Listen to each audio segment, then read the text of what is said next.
Go ahead and get started here. It's a little bit after 6 o'clock, so we'd like to stay on our agenda. Did everybody, all the committee members, get their packets and sign in? Fill out the sign-in sheet? Anybody not have a packet of information? All right. Well, thank you all for coming back and keeping up with all the progress that's being made. I really appreciate your commitment. I know there's been a lot of the public is starting to, so we're getting a lot of feedback from the public, and the public is we welcome you guys anytime to these meetings. But all we ask is that you observe the meetings and you're here as observants but not participants. But you're more than welcome. This is an open and transparent process. And we are more than happy to have you observe the work of the committee. So everybody should have their information here, the packets. You'll see your agenda. You've got a new series of maps that we generated based on some feedback that we received from you and also the public. We've got some information on planned charter school data that we have collected since the last meeting. And then you see the options analysis. So then you have the all of the statistics and everything that's tied to all the options that we brought forward to you and the new option tonight. Then after that, there's another piece of information we put together. It's showing just the change in utilization, the forecasted change in utilization. And that's something that you can reference to see current utilization, but then also a 2018-19 utilization, and then how is it going to change from now to then, and then 2019-20. So you can get an idea on when you start looking at these utilizations. Remember, they're looking at current 2016-17 student data. This is what's based on these. This will help give you an idea on utilization for a school. This may give us an idea on how that utilization is going to change over the next 3 or 4 years. So you can kind of see if we're at 92% and utilization is going to drop a couple points, you can maybe say that assume that it's going to go down. One thing to keep in mind is that this is all based off the current zones, and we're in the process of realigning zones. So you have to keep that in mind.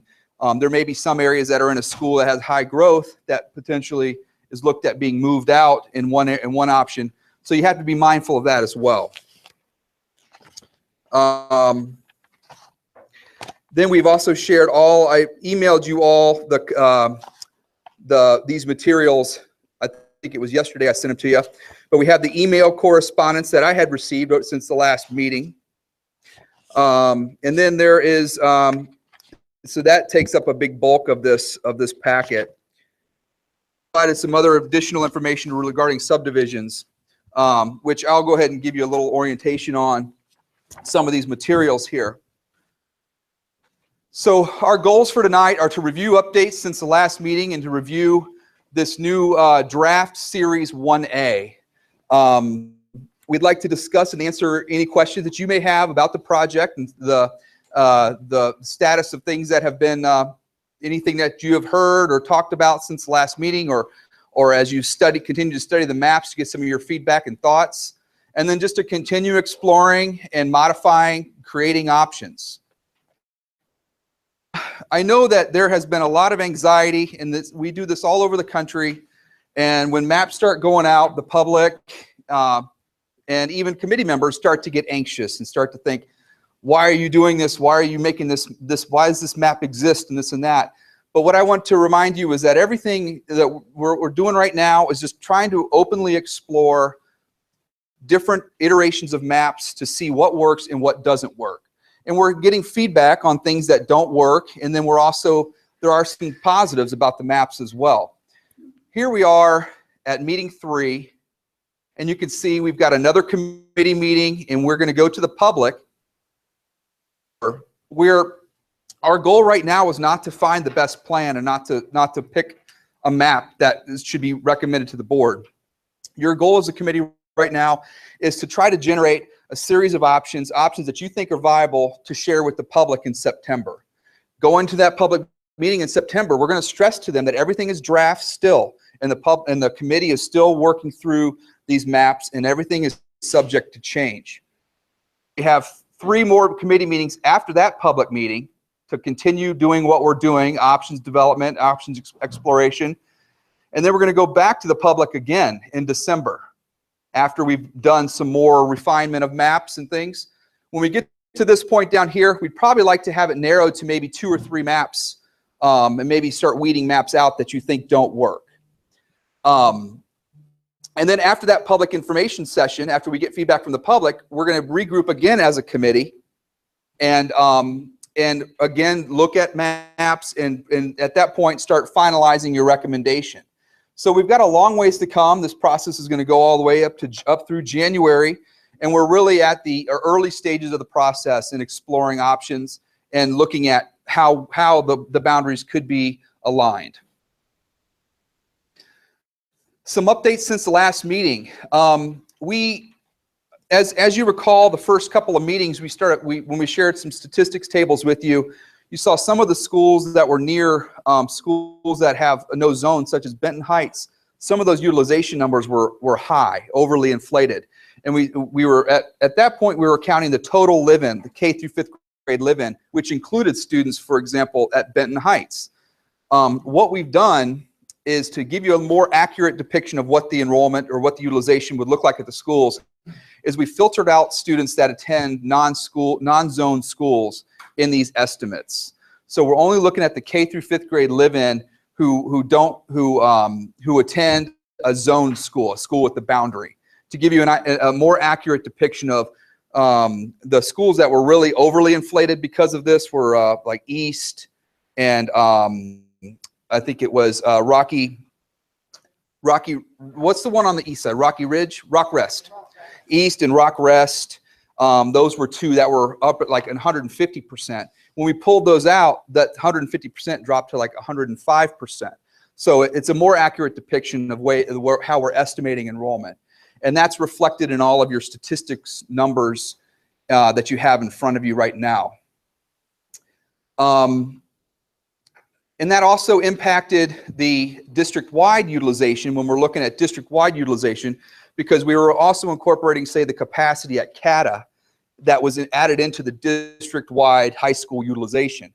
Well, we pulled out the CATA students from the 9 through 12 counts, and we've also pulled out the CATA capacity so that we're only looking at students that go to their zone schools and also zoned school capacity, so that you can get a little more accurate look at what it really looks like, what the real district-wide utilization is, and how many students are estimated to live in each of these zones per the option. Does that make sense? We've provided more information on planned charter schools. So that was something that the county is moving, and there, in addition to home construction and all those things and the bypass being built, there's also charter schools being planned here and there. So in order to keep you apprised of that, we're tracking that information, and we've given you some information on the planned charter schools and what their anticipated enrollments are, so that you could also have that information for your benefit. We've also included a committee note page, which is basically a page that you can start documenting some notes if you have any information to document, or anything you want to share with me to make sure that I take back with me. It's in your packet here. Let's see where it's at. Is it the last page? Okay, so it's the last page. So you can use that, take it or leave it, but it's just something I've built. And if you have suggestions on ways that you think we should add to it, survey or note page, feel free to give me input. You can write it right on the page, add something else to it, and I'll amend this. Any notes that you have, if you can't fit it on the front, feel free to write on the back of that as well. There is information. The committee has asked for information on core capacity, and there's information on core capacities inside your packet. And I believe that's the second to last page in your packet. And that shows information on the core capacities that the that the county, the school district has put together. I want to remind you guys that the school board has approved classroom capacity for the schools for this study. And our focus as a committee is looking at classroom capacity and the capacity numbers that we've been working with since the start. The core is something that you can certainly use and have a reference and take a look at, but there are a lot of caveats with that. And we do have district staff here, and the district staff have always been here, and they're here. If there are questions that you have for the school district that I cannot answer, we will defer to them, and they're always here as a resource to help answer questions that are out of my wheelhouse. Capacity document is also, if you go to the facilities page at the school district's webpage, you can find under the reports, the planning documents and reports, you can find that core capacity information in there. Some more updates since the last meeting. Just looking at emails from the public and also from the committee. I've made a couple of additional planning block cuts to help try to generate more options and to try to align with our objectives and criteria, trying to get students closest to home, but also trying to maintain a balance of utilization and all the other criteria that we are focused on. One of the blocks were 83 and 84. This used to be a large block. This is Newtown Road, and this is currently Western Union. Wesley Chapel's to the north. We made some cuts here on these planning blocks along Newtown to give a little bit more opportunity to do what if scenarios. And so we've created 6 blocks out of the 2 that were there right now. I made some cuts to where I was looking at subdivisions that are only aligned north of Newtown, and then and so I've made some cuts in here to give us a little bit of variety. And I think you'll see that some of this goes up to Wesley Chapel in option 1A, based on feedback and looking at other alternatives. Some other cuts that I had made were I was looking at, this is Sun Valley, this is Wesley Chapel, and this was one big block, and so I made another little cut here to make it to separate these 2 subdivisions because they're not connected by a road per se. And then I also made a cut up here. This is kind of a no population block, but it was something that I had made more for just rounding out some the boundary map that I'll present to you. That's option 1A. So those are some of the cuts that I had made in terms of planning blocks, and the planning blocks are always something that can be modified and further refined.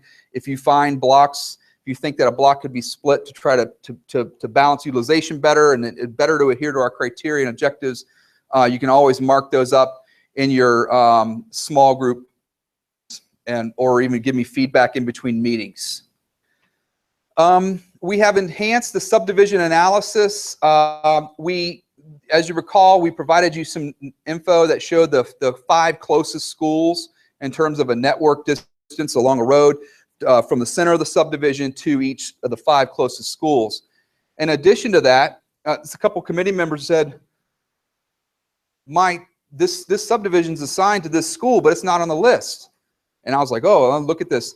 And turns out that some of those subdivisions that were brought to the attention are ones that are actually further than 5 schools that are closer. So what we did is we gave you, in addition to the listing of the 5 closest schools and the mileage, we've also put a column in there that shows a school that they're currently assigned to, so that you could see that information. Also, the subdivision proximity is a hot item here in this county, and as you know, one of our objectives is to try to accomplish a neighborhood concept as much as possible. So we've provided another mapping series on for subdivisions, and what I've done is we looked at for all of the options, subdivisions to show which ones are put closer to their school per the option, and which ones are actually going further. Because as we're working through options and doing things, we're trying to accomplish a lot of objectives. We're looking at feeder pattern continuity and a lot of other things. And so we're taking an elementary school and making adjustments, and then that elementary school is feeding into a middle. There's a cause and effect as we start doing this. You move one neighborhood one way, sometimes another neighborhood has to go someplace else. And so I think it's a really good piece of information here. This screen is a little bit hard to see, but you can see you have letter size maps in your packet. It's at the, let's see here. I believe it's in your packets. Yes, it's the last, it's at the end of your packet. You'll see a series of maps. When you look at those maps, you'll see some green, like some subdivisions are color-coded as green with like a little hatch pattern in there, and some of them are color-coded as red.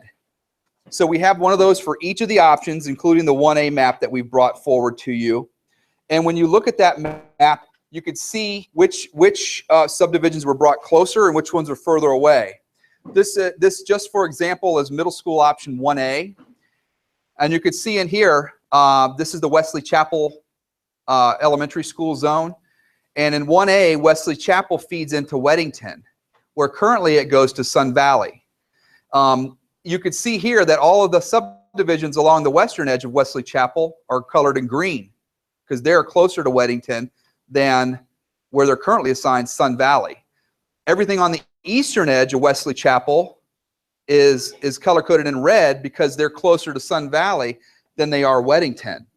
So I've been studying these maps, and I think it's really useful information to see where, as you continue exploring these maps, and as all of the information that you have, you can reference this to see where there may be subdivisions on the periphery that are further away, that we may have accidentally moved further away, where we can make refinements to, or where we're sending kids closer to school.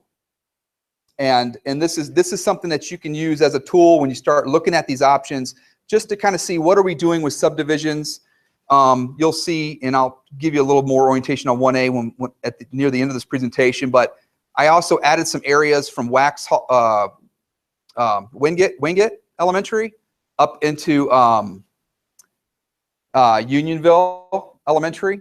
And those subdivisions, you see they're color-coded as green. They are closer to Unionville. And when I was doing that, I was trying to give some more relief to Wingate because we know that it's still on the high side of utilization. But that's how you interpret those maps. And do you guys have any questions about those and how you would read those maps? And yes. I just have a question about the mileage update and you adding the schools in red. That's fantastic, but the big problem that I saw yesterday when I was reviewing alphabetically the neighborhoods and my area of the county, our mileage was not there for our elementary school. So it's great to highlight it in red, but I'm at the 6th furthest elementary school from my house, and the mileage that's 8 miles is missing out of there, and that would red flag the rest of the committee to say, hey, something's not right here. You have 5 at less mileage, and I'm sure I'm not the only person who found this kind of error in the mileage report, but I think we should add the school if it's not there and the mileage. Okay. Or even do the mileage and turn it red so that we know that that neighborhood isn't homed to a school close to them. Okay, so we'll include the assigned schools mileage to that sheet as well. Yeah, I think that's really important. Yeah, another thing that I was doing to address that issue, or to give you some more information, is looking at our staff is creating a map to show all of the subdivisions that are further on a map like this, that are further than their 5 closest schools. Because this shows you where we've made improvements, but this doesn't pick up those subdivisions that we haven't looked at yet. I know that there was a lot of conversation up along Lawyers Road, and that is an area that that I have made some adjustments in 1A, maybe not as much as what the feedback that we have obtained, but not to say that we can't create other options. But I think that I'll take note of that, of including the assigned schools mileage, and we'll also provide you some mapping to show the subdivisions that are further away than their 5 closest, or I think for middle and high school it was the top, the more than the 3 closest, because there's fewer middle schools and high schools. But I'll bring that to you at the next meeting, and share it with you sooner, as soon as we have it created. Any other questions about that subdivision proximity mapping? As you guys look at it, if you have any questions as you go along, you know how to just feel free to flag me down, and I'll help you interpret it. So the interactive map has also gone through some updates, and we have modified the interactive map because subdivisions are a lot of how this community associates where they're located and things like that. We've added some subdivision detail to the interactive map. The planning blocks are all on there, but we've also added a layer on the list that shows you can turn on and off to see where the subdivisions are located. You can also zoom to a subdivision, and I'll give you a little demonstration. In addition to that, a couple committee members have asked me about how to use the interactive map. What's the best and most efficient way to kind of analyze options and to analyze the impact of moving an option, an area one way or the other, and things like that. So I felt like it would be important or beneficial to give you a little demonstration on how I use the interactive map. After these meetings, I go back to Ohio. I take the maps that you guys marked up, and I use the interactive map, and I use this packet of information to help look at the impacts of creating other options. And I'll give you just a little bit of an orientation on how I do that here. So here's the interactive map, and one of the things people had asked about, first off, planning blocks. You'll notice that the planning blocks have a plus sign, and you can turn on and off. These different boxes actually help you turn on and off labels.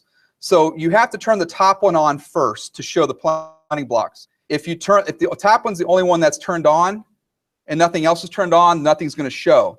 So the top one is kind of the master checkbox for this. But then you say you want to see the planning block outlines. You click the first one. Now we zoom in here and see. Come out a little bit more. Say you want to see what the planning block labels are. You can turn that on, and you can see the planning block labels show up. So planning block 180, 177, so on and so forth. 5 labels, and they'll show together. So what I would do, I always look at the label, and then I always prefer to keep just one label on the map so I don't get confused. But this shows you the number of K through 5th graders that are in each planning block.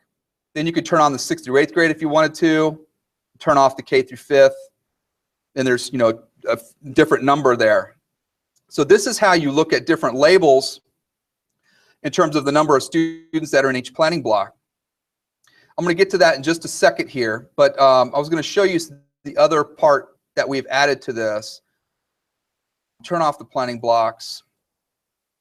There's a subdivision layer. So you can see we've put the subdivisions here as an overlay. Now these are the subdivisions that we have as of a certain date. There may be some new subdivisions that aren't depicted on these maps, but if you identify subdivisions that aren't on here, we can always go to the county and see if we can get a new subdivision layer. As you go in further, you'll see that all the labels start to show up on the actual subdivisions. And so you can see the actual names of the subdivisions here.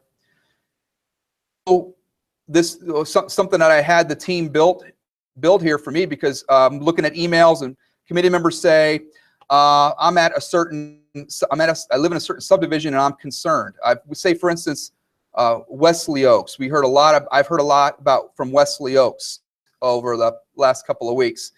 There's a zoom to subdivision tool here. Select a subdivision, and I'll go down and find it. Let's see. Wesley Oaks, and if you click on it, it'll zoom to the subdivision, and it also includes the subdivision ID number that coincides with that subdivision list that you guys had. So this kind of helps you identify, zoom right into a subdivision that is in an area. And when you're looking at this, okay, looking at this subdivision, let's look, okay, currently as the 2017-18 zone, it's in Wesley Chapel. I could turn on option 1, and it is in Wesley Chapel. It does look like it's actually cut here. So that's something to take note of. It's all called Wesley Oaks, but it's this part of it doesn't have connectivity to this side, but that may suggest maybe a planning block adjustment to keep that all together potentially if you feel it should be. You can start to evaluate each option. So look at option 1A. You could see they stay in Wesley Chapel. It's pretty much in Wesley Chapel in every single option. And then you can look at middle schools. Currently it's in Sun Valley, which is the green zone here that comes up. And then as you look at the options, you could see, okay, now it's purple, so it's going to Weddington in option 1. And so that's how you kind of toggle on the different options and look at the different how each option differs and where the area is going. You can clear the subdivision by hitting clear result, and it'll erase the selection, and you can always zoom to another subdivision. You can do the same thing with the tenant zones if you want to zoom to the current tenant zones and so on and so forth. And if you feel like you want to share something with me and you're looking at something, say this Wesley Oaks is or whatever the subdivision is, you can always print a map and save it as a PDF, and you could send it to me, or just tell me the subdivision name or the planning block ID number that we can align, that we can look at. So let's look at when we look at the planning blocks, how you would look at the impact of moving an area one way or the other. Say for instance, I turned on the K through 5th grade labels, and let's look at option 1. Okay. So option 1, we've got Weddington Elementary and Wesley Chapel. So when we look at this, we could say, let me find something that has a little bit more students. Here's one right here. This is in Wesley Chapel. Say for instance, you're looking at what I would do is I'm looking at option 1. I would go to my packet, the statistics packet, and look at the utilization for option 1. That's the first thing I like to do, and how many students are in that option. So in option 1, say for Wesley Chapel, we've got 560 students, and it is a utilization of 97%. So you want to say so that's the first thing you look at. Okay, Wesley Chapel is 97. You're thinking about, this is just concept. You're thinking about what if we move this planning block from Antioch to Wesley Chapel? Okay, well Wesley Chapel is 97%. Antioch is 88%. That's kind of that may bring up a concern that you may be creating an imbalance in utilization by that. But if you want to see what the impact would be, you see that the label shows 25 students, and we've got, say, 560 in option 1. You could essentially add the 25 to the 560, you give you 585 capacity to kind of see what the impact would be on utilization. Same thing for Antioch, 666, subtract 25, and then you could see how much it would reduce it from 88%. And I do this all the time, and this is how I use this as a tool to help generate other options. And if I see something that's, okay, that works, maybe I should look at maybe sending something a different way, I'll take note, 25, okay, that one, say for instance, that worked. Then we'll look at the planning block label. Okay, that's planning block 166, and I'll write down 166 from Wesley Chapel to Antioch. And you kind of do that, take notes like that, looking at the live-in numbers, and then also the interactive map, and kind of doing the math, taking note of what you're adding to and from, and looking at what that can give you an idea of what the impact would be on utilization if you were to move a block anywhere. About that? Does that make sense? Could you? On the available lots versus the occupied lots in different subdivisions, do we have a way to identify that with the county? In other words, if it's a new subdivision, it could be possibly made up of 200 lots, which 50 are already purchased and have residential housing on them, but there may be 150 left. Okay. Versus one that's been there for a while and maybe, totally sold out. Okay, I'm sure that information is out there. So I will take note of that to see if there's a way that we can provide you with the subdivision build out, or how many are built and how many are still left to be developed in some of these subdivisions. So.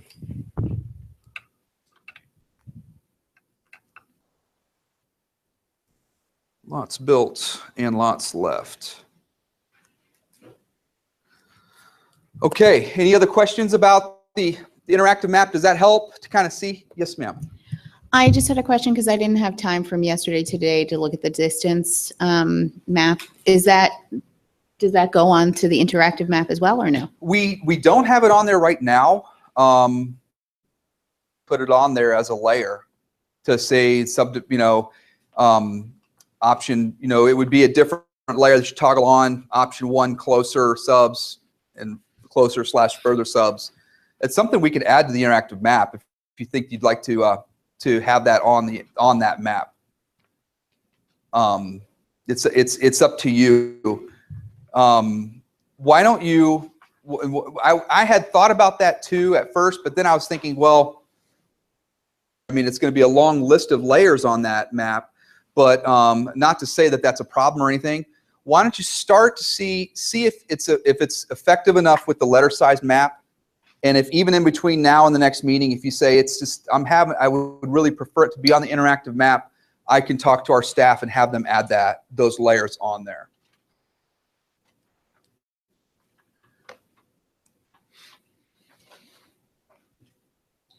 So I'd like you to remind you again, and also this is also for the observers, is that everything is draft, nothing is written in stone. So we are still at the stages of you've really only seen options at one meeting, the last meeting, which were options that we created for you to react to.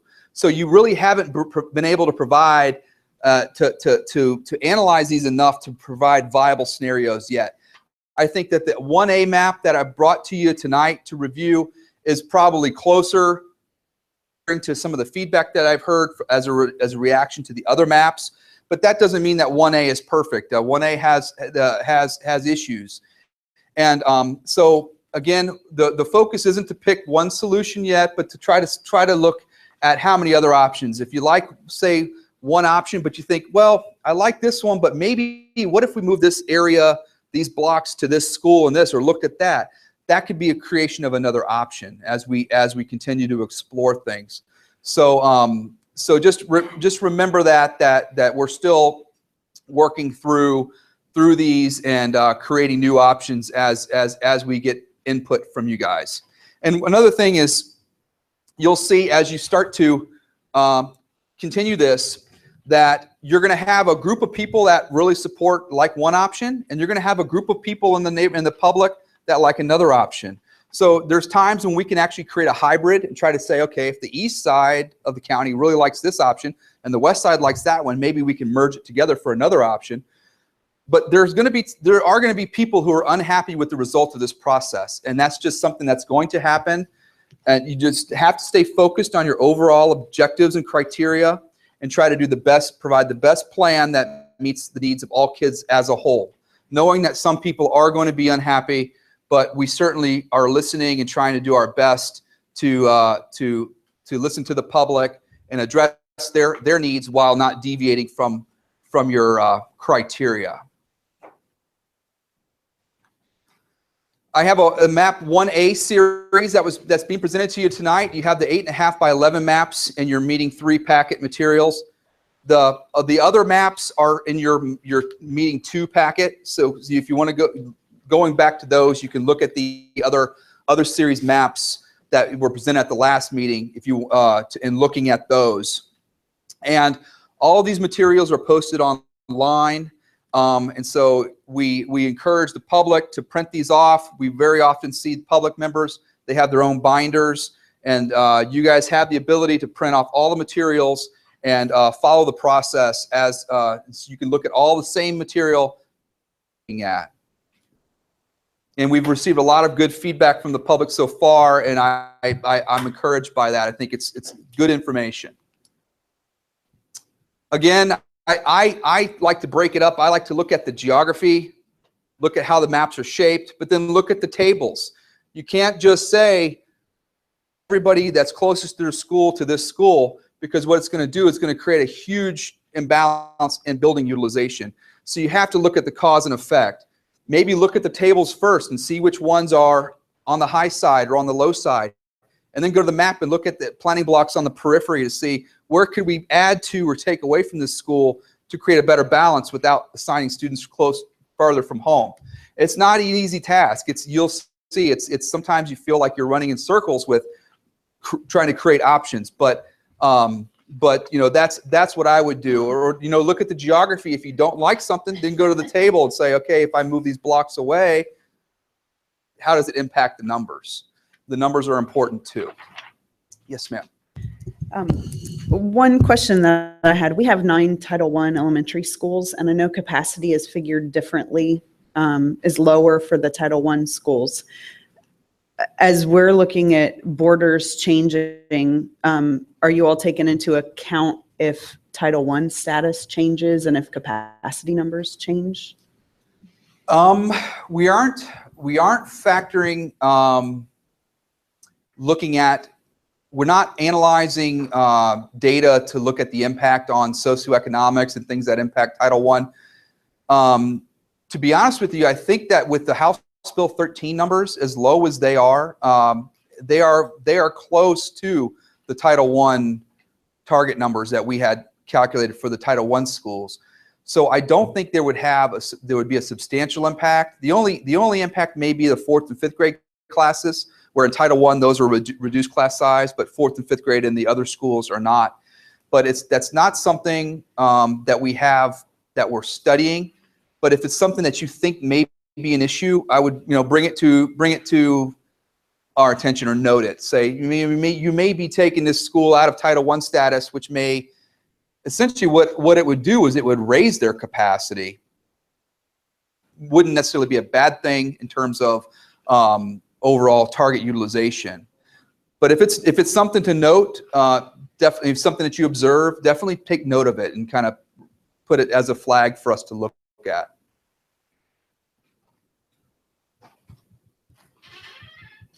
Always look at these as it relates to the objectives and the criteria. So the board has approved objectives and criteria, and always examine ways to improve alignment with the study objectives and the criteria.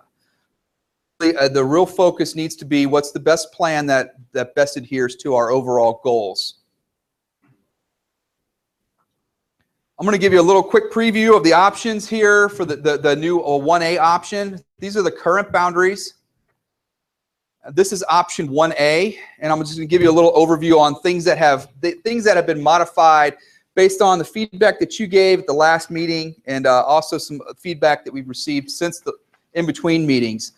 You remember Shiloh had a real long T here, and you had talked about it. What I did is I cut this off a little bit on the edges to get them closer to the school. So I cut off the northern part of this T and put it in Indian Trail, and the southern part I kept it in Rocky River. I also made some adjustments. I noticed that there was an imbalance between Rayview and Marvin. Rayview was on the low side and Marvin was on the high side. And the old option, the original one here, and then built off of this. And so I added another area on the northern part of Marvin into Rayview. And you can look at that on the plot map and let me know your thoughts of that to see how, if that's something. I looked at the distance and the roads that they would travel on and felt like it did create a more balance of utilization between those two schools. There was also a small piece of Sandy Ridge that crossed over Providence and on the other map, and I kept that all in Marvin, I put it all, this whole area is in Marvin in this scenario to try to balance utilization in this region essentially. I've also made an adjustment from Indian Trail down to Antioch. There's a northern block up here on the sort of the southwestern part of the Indian Trail zone that I sent to Antioch, and because it looked like it was closer to Antioch. And a lot of this was spawned by also this planning block 83. You'll see this is one area that wasn't on the list of subdivisions that the subdivision distance. This is one of the areas they said, well, my subdivision isn't listed here, and it was because it's going to Western Union, which is farther than several other schools in the area. So those planning blocks that I listed that I had cut up along Newtown Road, they're going up into Newtown here. And then some of the areas right along the edge that are sort of halfway between Sun Valley, Shiloh, and Wesley Chapel, I sent some of those in to either Sun Valley and Shiloh. And then I've also made some adjustments up on the north end along Lawyers Road. I took the two planning block, there was the one or two planning blocks up here that were in Fairview, and I brought it into Stallings and made some adjustments down between Sardis and Poplar, to balance utilization.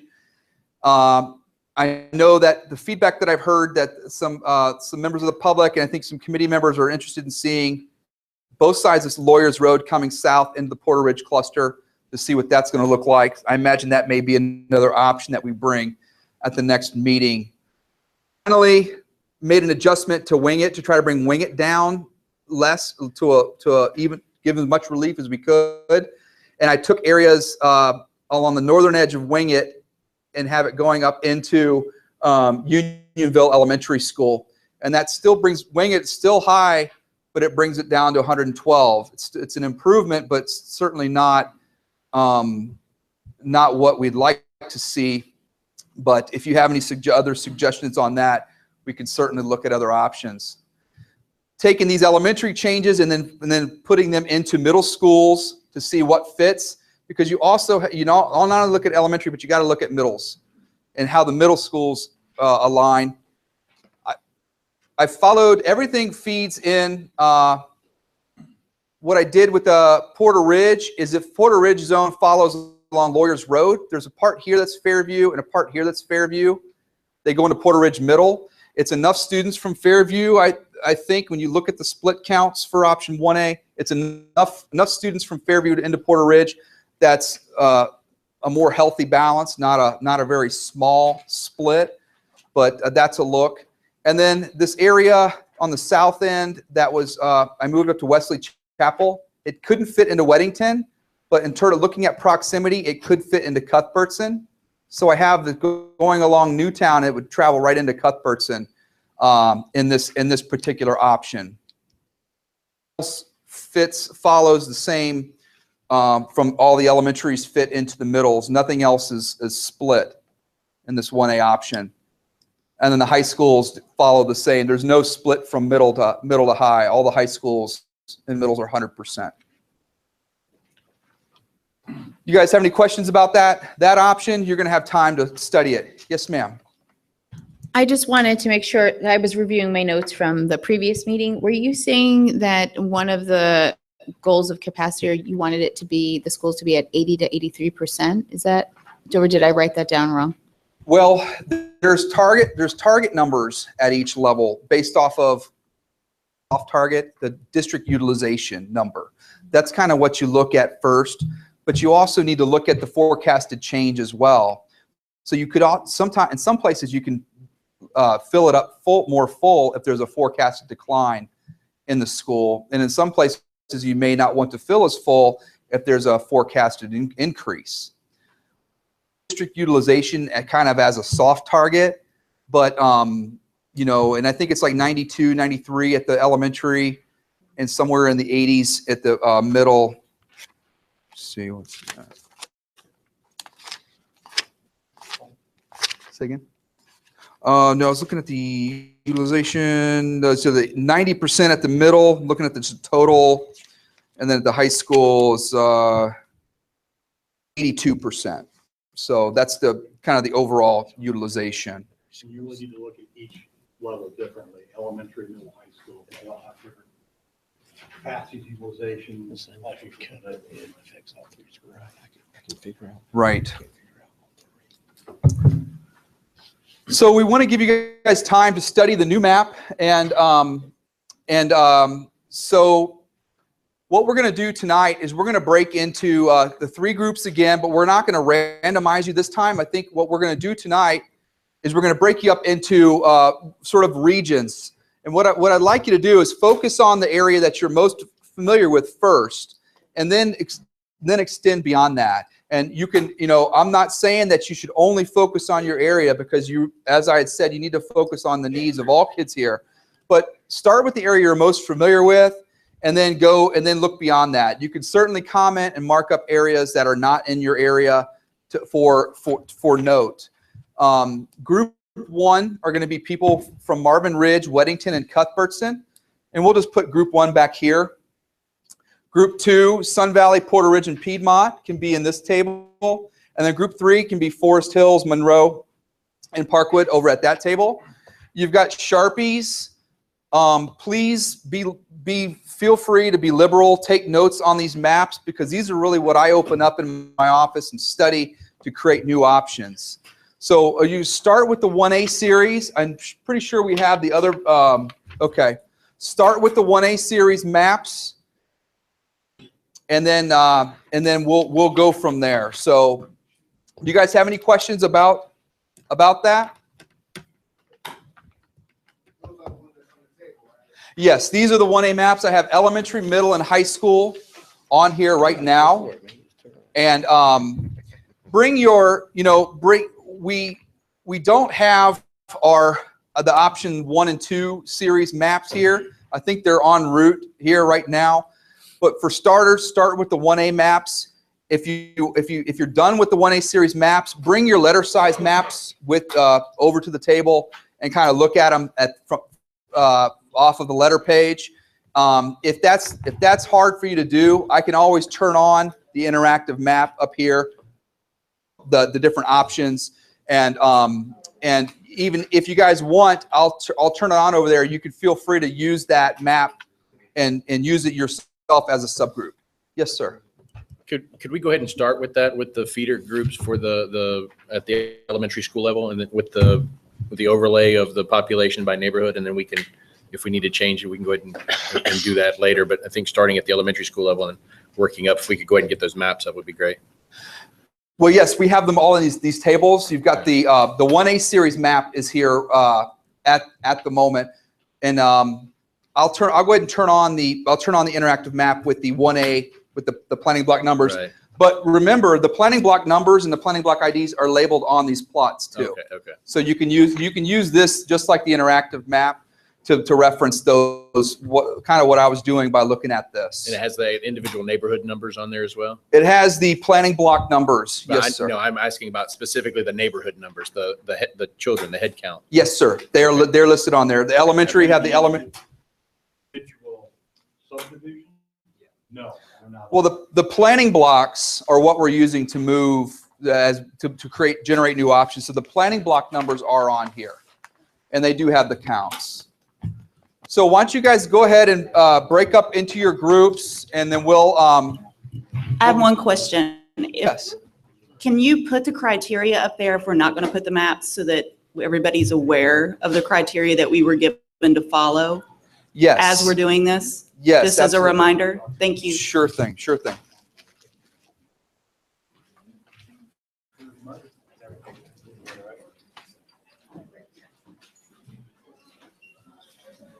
Hey, darling, how are you? Good. when I heard the elementary school into it, it just messes everything up. Yes, yes. If I'm just in the middle of high, makes it. I was thinking, aren't middle and high the exact same? They should be the same. So we really How to cope. look at elementary and either middle and high. Got a large area.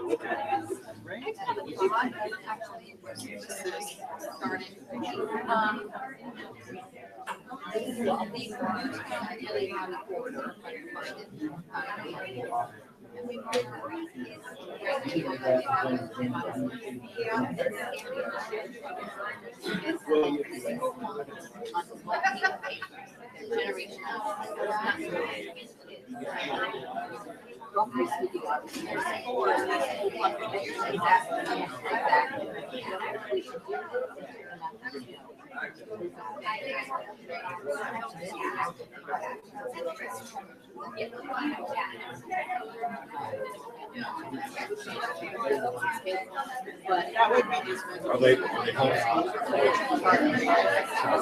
So that's why they're not on that. Other than that, the only thing that really like generation, you know. For elementary, it is. And then how many sounds are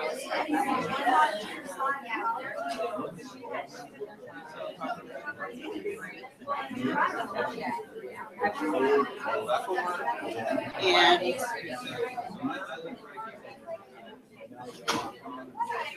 I know, I'm still making friends with three. Yeah, it's a very low number. yeah. With what little relief we could give Marco, free, yeah. But it's still.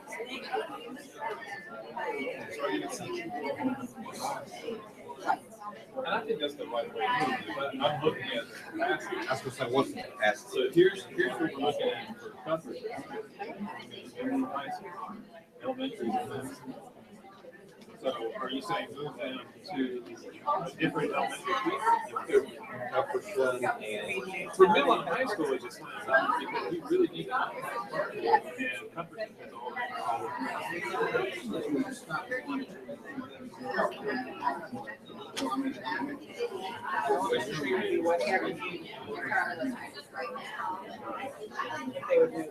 How was Western? Western Union needed additional capacity. How about Newtown? Right now, Newtown is packed out. Packed out. Yeah, Newtown's awful right now. By the time that our stuff they come, it's already done. So it's falling on this time. But I don't see a reason why you could. So if you take Western Union. But do you not think the growth right here is going to be more than the growth? Like, we're not looking at growth.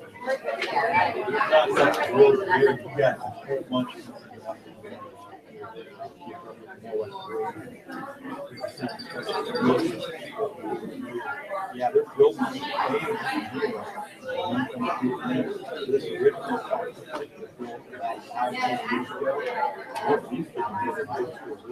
almost no.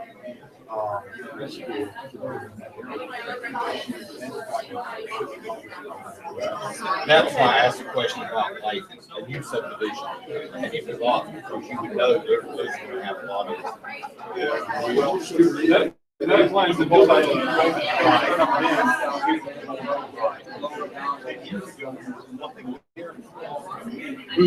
That's right. How we age and through what's going through, not just high school, but there's different elementary. Is there enough growth coming in? How to balance what's going on? Here's a favorite one. I've not seen any of the maps on the green lines. Yeah. They're building a lot of them. Yeah. Okay, I don't see them anywhere represented here, so I don't, yeah, I don't know the rest of the neighborhood. Once you guys have the rest of the neighborhood.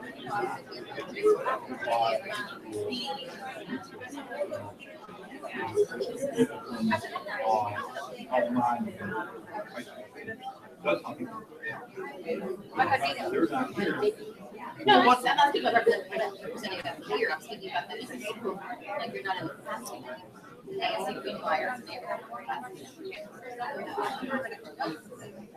Is it just two? Probably two. See, that's the key.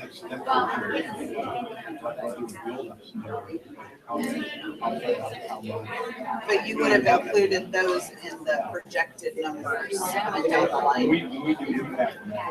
We make an assumption now. X amount of new didn't go any wrong here.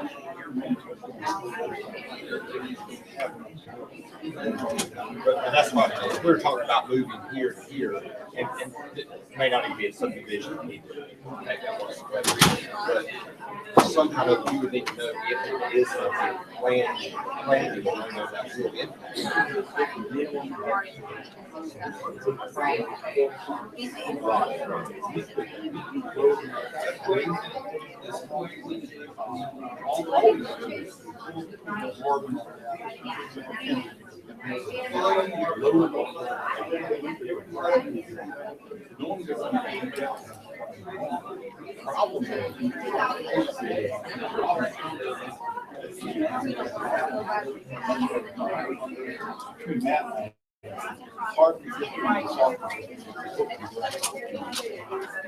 You can do a soft.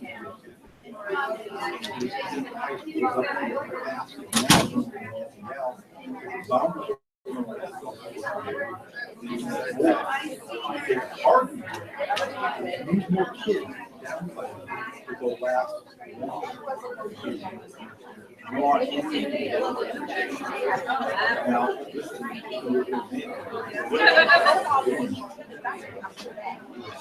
Why should we open high school? Green wire.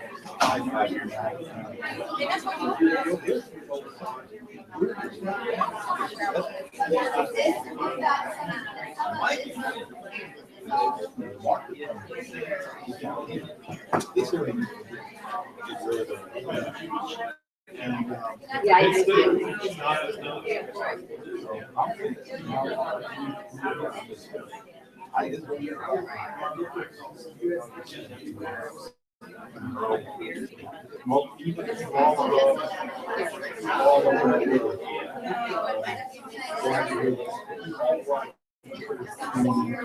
Which it does now, past Tuesday.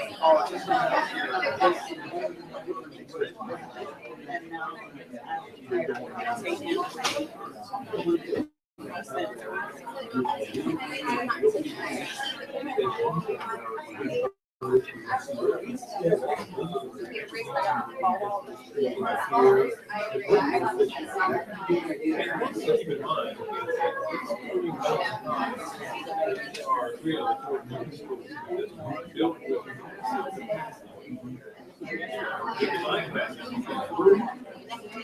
it would be a match, good, but they're the ones that are able to support it. These schools,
But I think just look at that whole 84.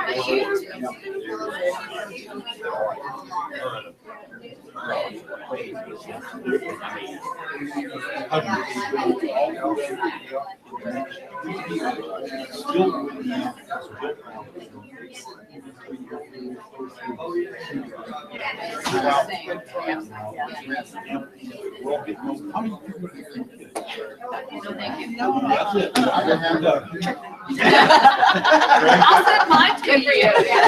Well, here, my question real quick. You're talking about high school potentially moving that way. You're not talking, because East Elementary is one of the schools that is actually really big growth for elementary schools. Bucking the trend.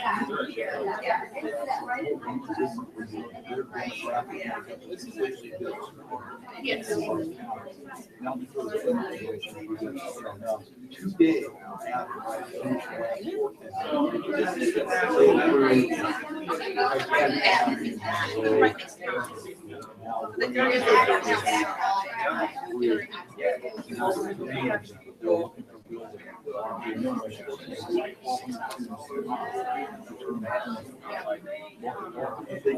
So that's how much capacity goes to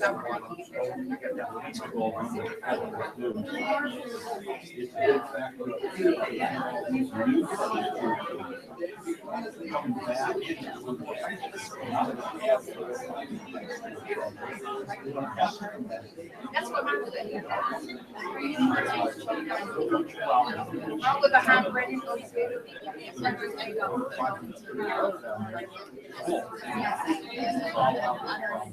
But that depends on the location too, because one location's possibly Monroe, but they also do the cost space for that business.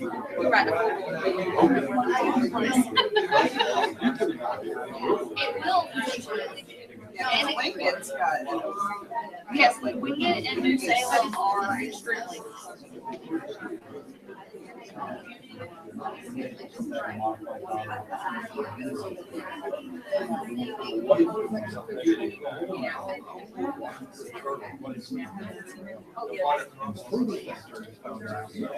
No, I was just saying,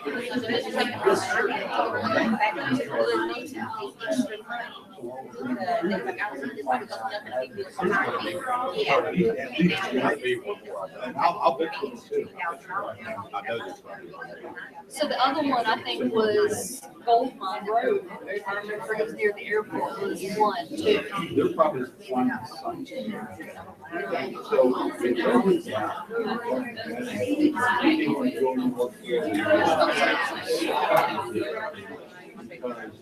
We can do the best job possible. There's no way we can switch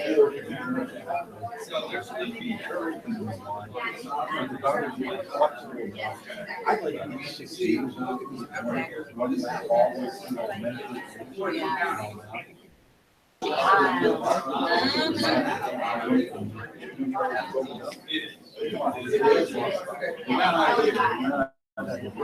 Why do people, do they choose charters for proximity, or they choose them for like what? We get to provide transportation. They offer usually compared to what school you're just in. Usually.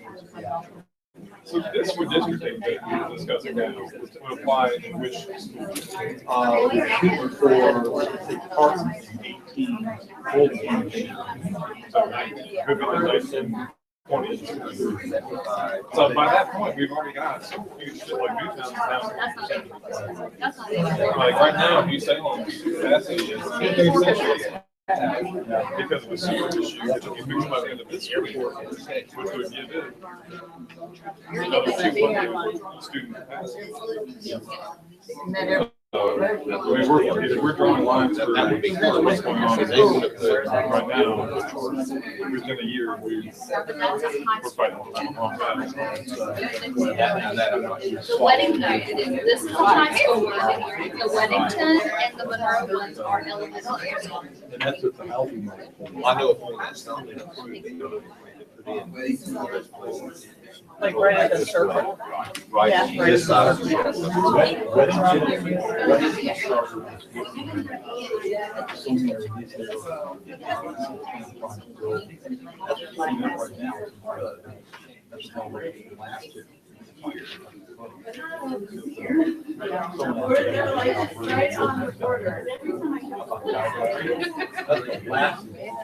So I liked what you said to the board, where you said we have enough capacity in our schools, they're in the wrong places. And I just keep thinking about that, I'm like, that just, I wish you would read that. really stinks. I mean, but it's true I'm that, sure, yeah, it's a daunting task. Yeah, trying to figure out, like I said, I feel like that's not as hard. But I have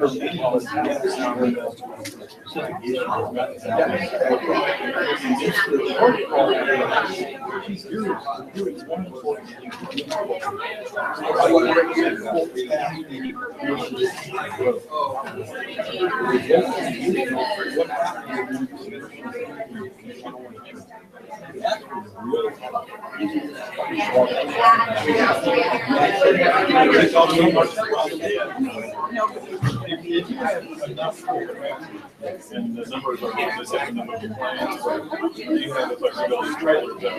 If you already maxed out on your capacity, you can't use that for anything. So if you're always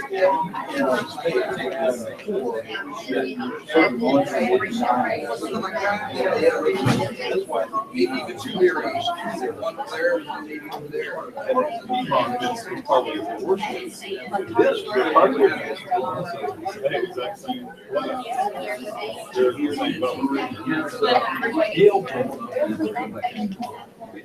where now they're coming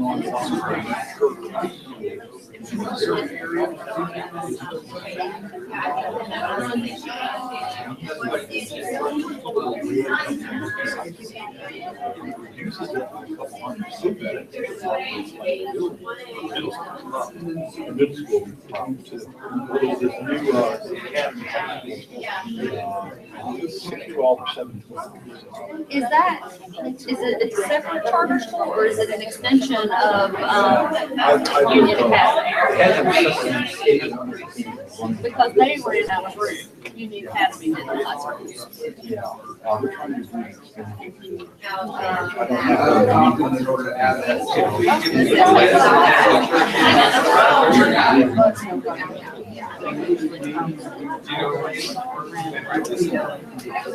right, Are we having fun? so far. Do you want to start with elementary or I'll let you guys do two? And then which one do you like before elementary? I confused enough. Oh, no, you good. Thank you. Hold it all in your head at once. We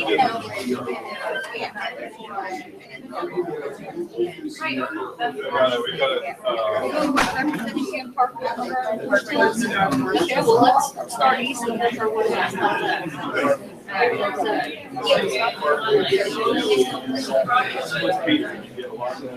and I'm quite certain we're now.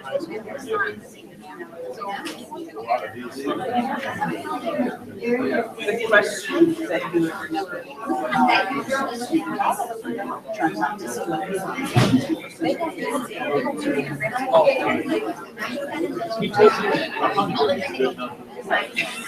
And we could easily get 100.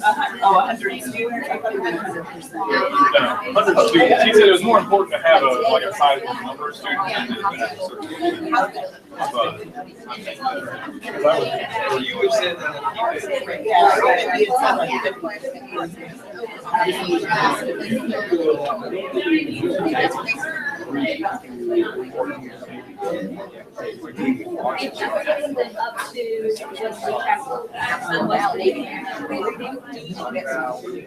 Wesley Chapel, this is Wesley, this is Wesley Chapel.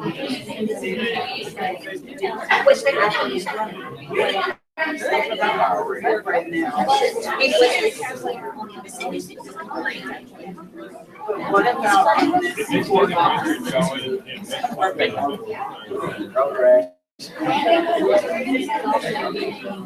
so they're. Yes.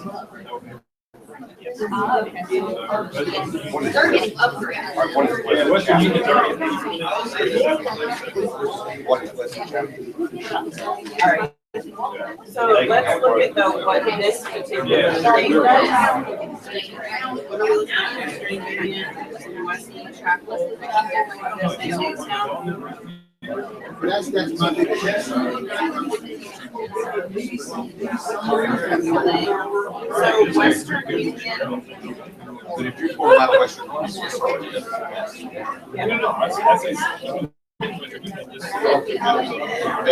So that way we're fixing. So we're going to.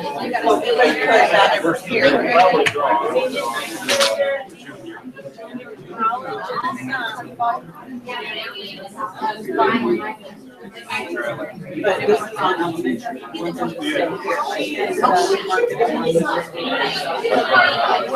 Well, That experience. That's why I was confused what he was saying, because I thought he was talking elementary, yeah. Yeah. This is elementary. no, I'm actually reading this. Yeah, that's, this is. This part of the chart, it's all the way across.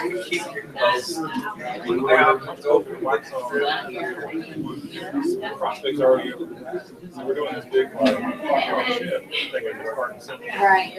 They're sending these people 10 miles. Our daughter. Yeah, and even We already sent them 10 miles to Prospect, so. on this particular.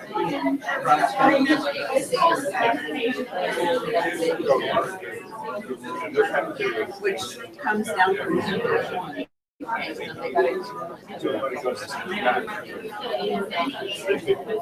Senior. I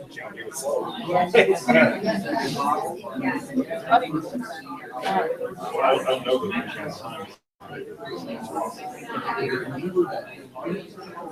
Oh, like right here. It doesn't make anyone. Well, this is.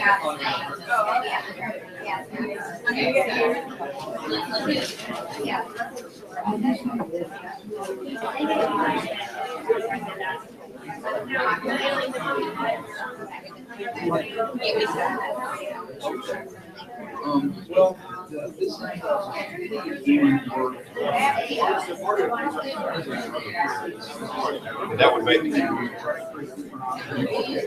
I mean, it would mean that people driving around here get to the.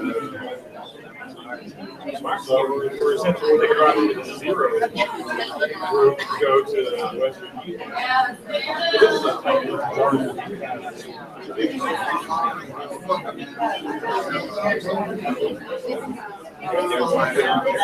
yeah, that helps. Is that what it was before?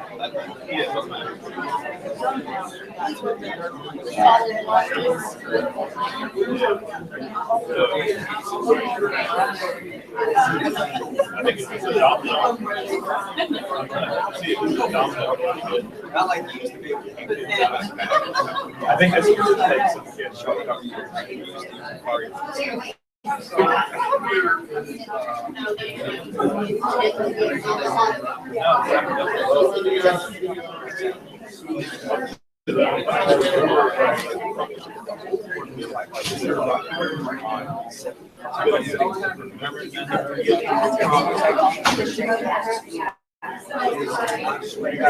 bet it is. Can't exactly like it. They're over capacity now. It looks like.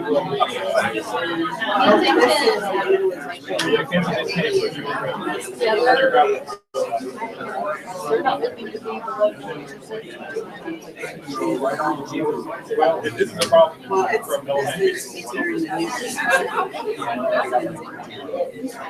Because we have this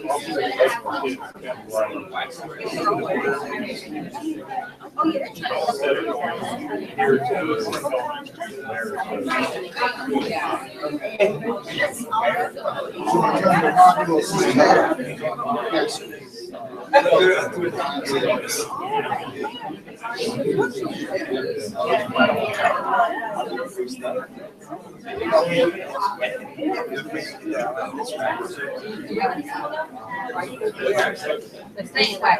they consider wax on, but wax on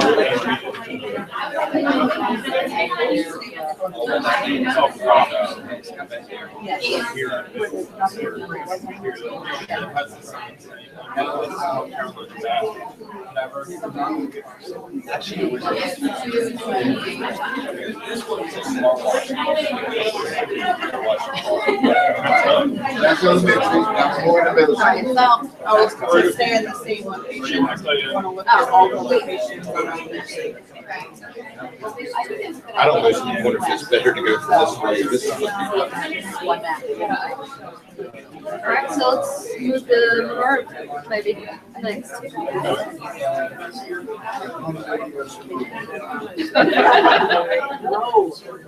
Let's see.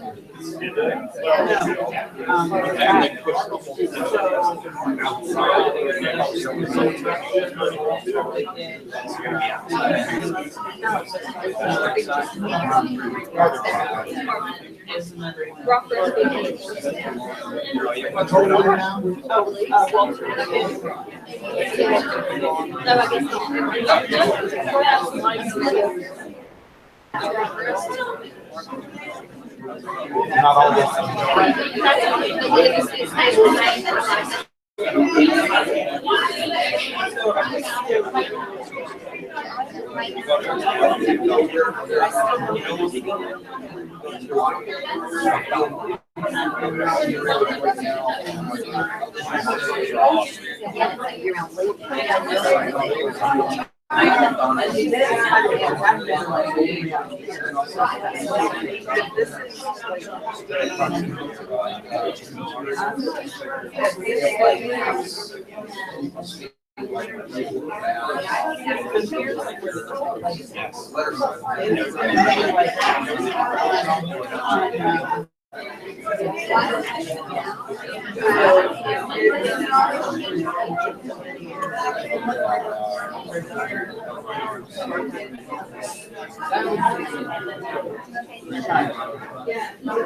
But this is.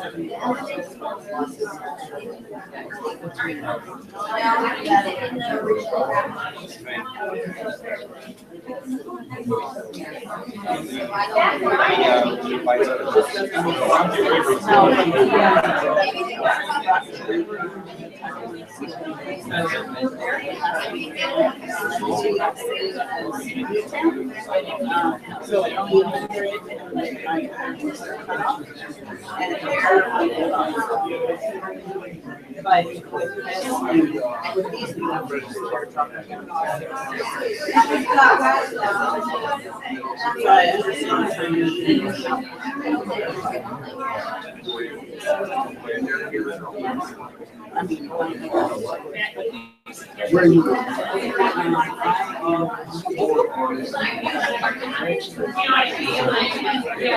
Yeah, so we're currently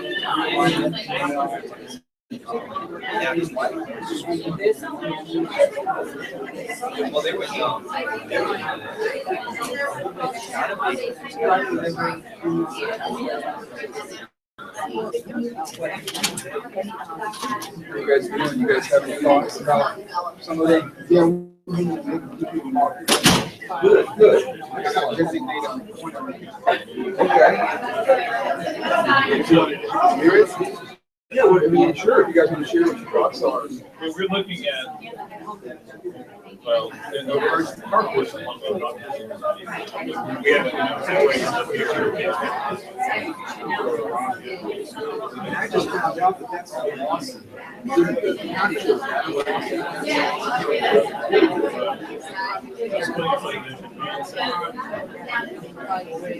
Here in the elementary school, it's not such a crime, but all the way to middle school, middle school, it's over fast. Now, splitting the figure, we look at the same thing here too. But there's plenty of high school. So splitting these two figures, you're gonna have well over.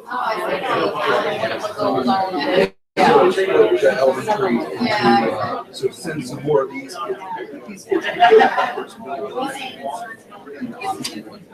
Please, they do. Look at here. Yeah, so cut percentage, it does end up going to cut percentage, but it does, it is along this. When look at it, look at numbers. What's the Newtown number? How many seats do they have?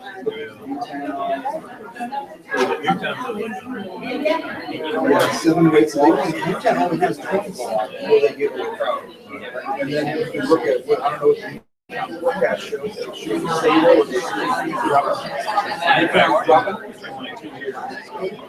Newtown? Well, that may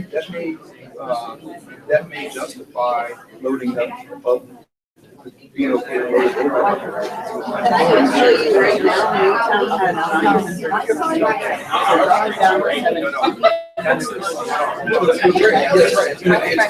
That's another great point. So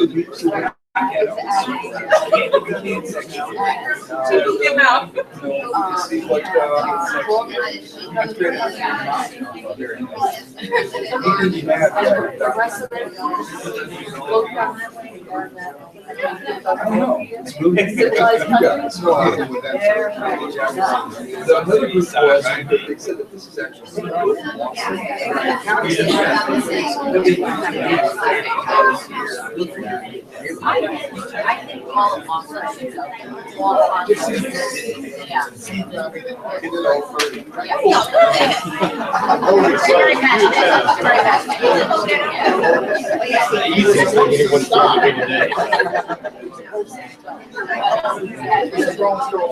Yeah, well, and I tried that all the time. To help me out, I think Mary should move. So I'm gonna say that's yeah. So we can solve that out. Well, you guys are part of the.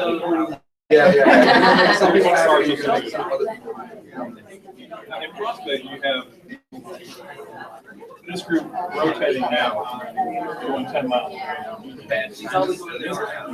Rotating again, going 9 miles. Kind of violating the proximity. It's just like a So would it be better to send that to what you? Oh, so you just better than. You could be contiguous. It is one type of vehicle. Like all the. They travel over a road that you down here.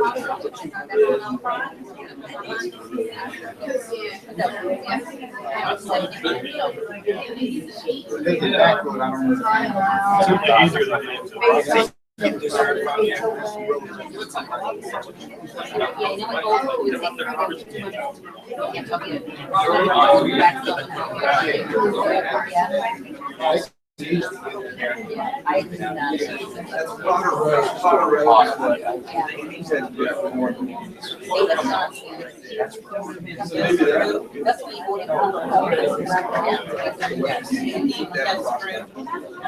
Yeah, that's a good idea. That's a great suggestion.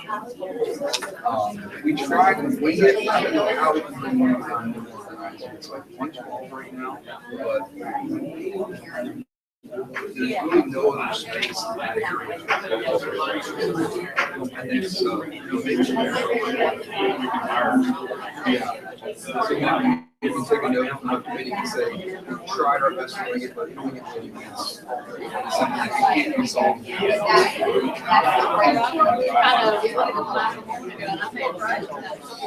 We were starting east and working west, so I need to look at the map a little bit more. So. That's right, keep going. We can jump all over the Well, actually, I was looking because Union is pretty much below capacity at this point. So I'm thinking on my commute to go to work to take my daughter every day is maybe cutting some of this group, brought the rest down to Union and moving this a little bit. It wouldn't be a huge benefit.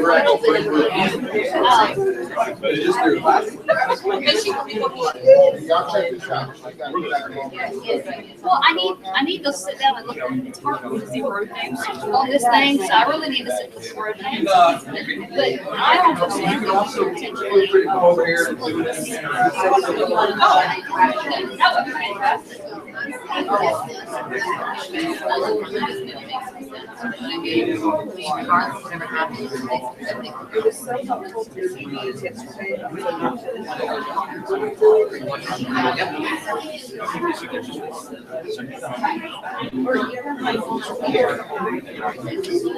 Draw a line here. There's that.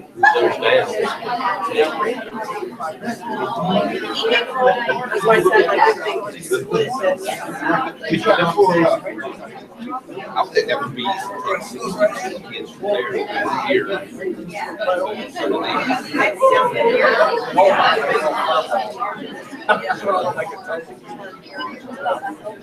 No, it's great.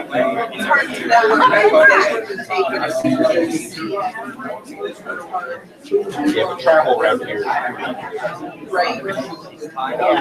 And things like we will evaluate between Sun Valley and Monroe, but your commute is so. I can drive from here to here. Yeah. Then I can't. Exactly. And so it's so hard, like the distances are one thing, but then you're like, oh, what area of the county are we talking about? Or you look at this side and you're like, well, if you live out here, you expect that you can make it really long. If you live. How far are the capacity? How far are the capacity? You can see that area. Way back sharp. 25 cents right there. It's like, I don't know how many kids See, if this is under Marshville, you can take these kids here, move them into. You know, maybe more when we get maybe. The focus is trying to get it's really. And then move some of these to Rockcrest, is that what you're saying? Okay, we're moving Rockcrest and Union and then moving some of these into Rockcrest. Just make sure you don't go more in and then you go back out. Yeah. So total 17 here. Because they had, I was thinking you did. It sounds about right Yeah. because we are running. We got 20% available. Close to 50. Right. But then Rockcrest is currently running, so that would offset it. Somewhat. Yeah, and it actually. And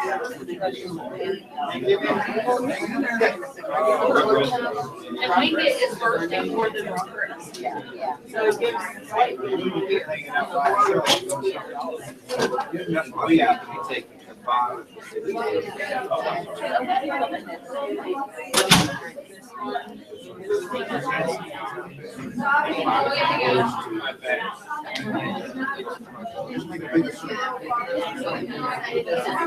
This is White School Road. Nice to meet you. So if you were to potentially say, you're saying maybe 18.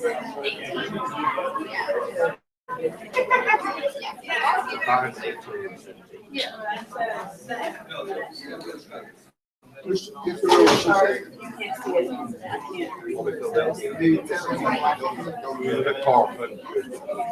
No, it's little or.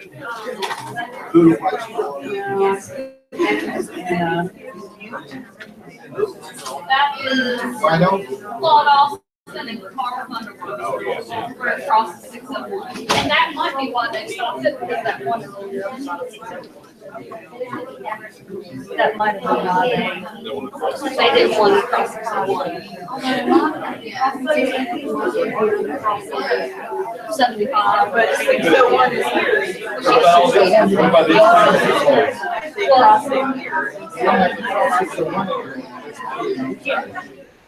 Are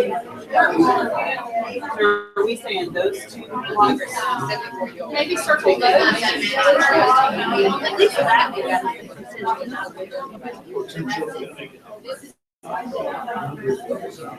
So many kids we have there, that's not that many. Oh, yeah.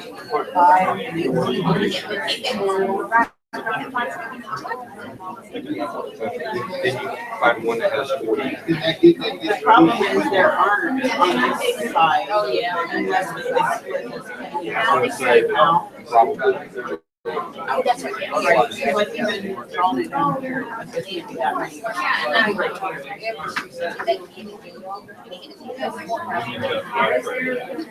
And do we want to make a note, like, and this thing split? Yeah, but I think the utilization was without the training. It is. That's exactly right. I'm just saying in the current. So the thing is, you get above about 90% utilization. And right now, at 150. Yeah, we can get training.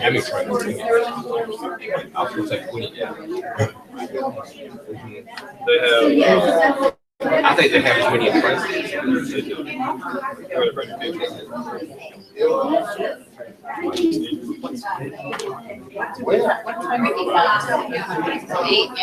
But you know, it's an older school. That park that they built behind. The park they built behind. I mean, I still say There is- this there is quite a this bit is of going the wrong way. There's quite a bit of land on this side.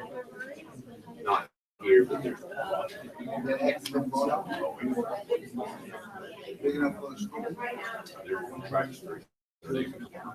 But a lot of that is just modified. Couple of farmers, I think they could. Just wait. And you got Silver.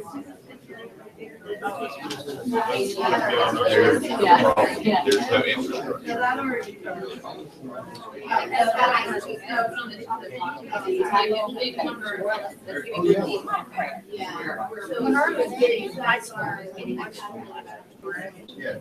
So it sounds like the problem child in the elementary is in the parking. Got out of the car.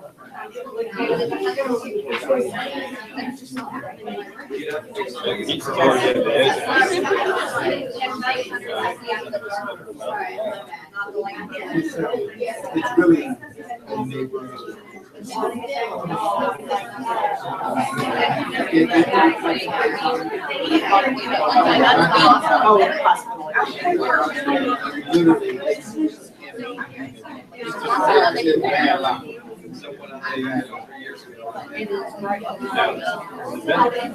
The Benton Heights I'm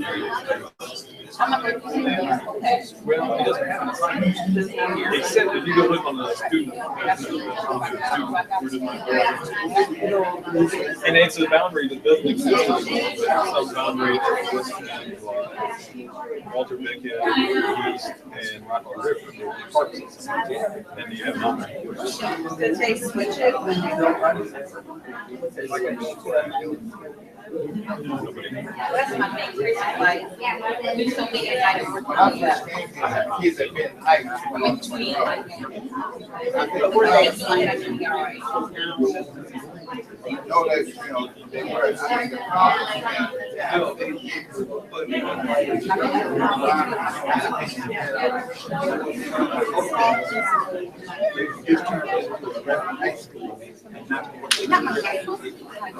Not really for a while, for some districts, but now they offer the same thing. It hurt cars too.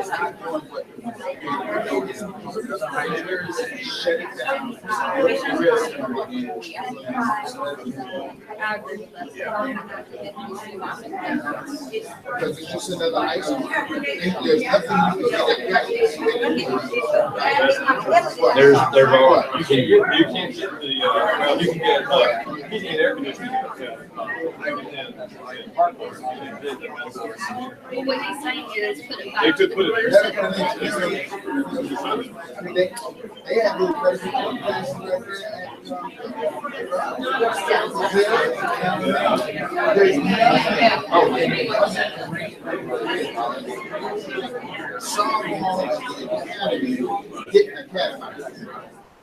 One question I would have would be, is that about making the regular elementary school, would that help solve some issues? You know, like, is that something that they would consider? I don't know. I know almost nothing about it. I live in Nice. Yeah, and I asked so, questions about it and I hit her. okay, yeah, because We got like, responsibility. I want to know about this. well, I mean, that might be something for us to ask, like clarification for this committee on what is midnight service. Why is it not a school that we're, because we're cut this direction, that we're using to help forecast? We don't know where I wonder if they brought it up, they've got it. I have not, but I'll tell you Don that. Overton said that they're not going to. I'll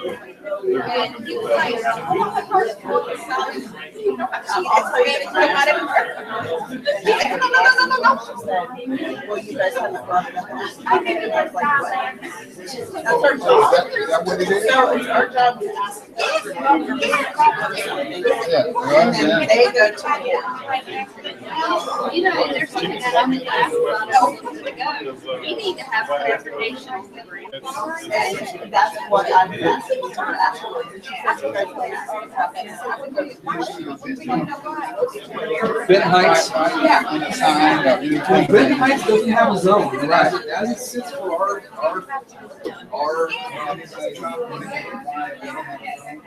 No, I don't know. I don't know what it is. I think it means but I don't really know the history. Did it used to have a zone? Yeah, one Let me go get Don and give you a little bit of background. He's been here in the district for 20 years. Probably give you a little background. Yeah, give us some background. But you know that we're not creating a zone for Benton Heights. It's not what our board has. But we were wondering if that would help ease some of the enrollment likeness. And some of the, if you could actually put kids in a school, you know, instead of just going, well, are they gonna apply or not? Yeah. Remember that they're not included in these numbers that we have. If they were, East would be 150%. So it's down. East is 105. But I do know Trying to that. infiltrate our group or what? I am. And this is where it was happening. You guys had all the great ideas. I'll get Don to give you a little background. Some more to talk about that Heights. So there's another neighborhood, maybe. It's been going on. Yeah. Something's going on. If you go on a student assignment finder, you go and say, and you put in the address, it will tell you. But I think there's something too that you can request to that. There's. You get school choice within a certain zone, but we don't know what the zone. I have a friend who lives there. I asked her,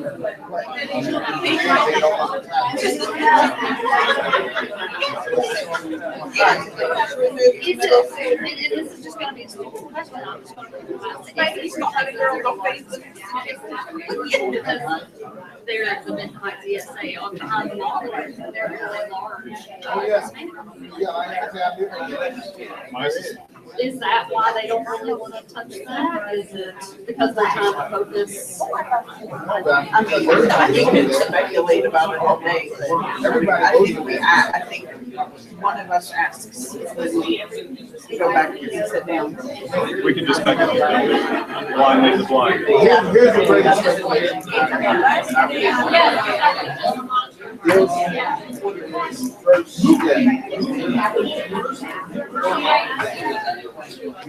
Creating another. That's like phase one.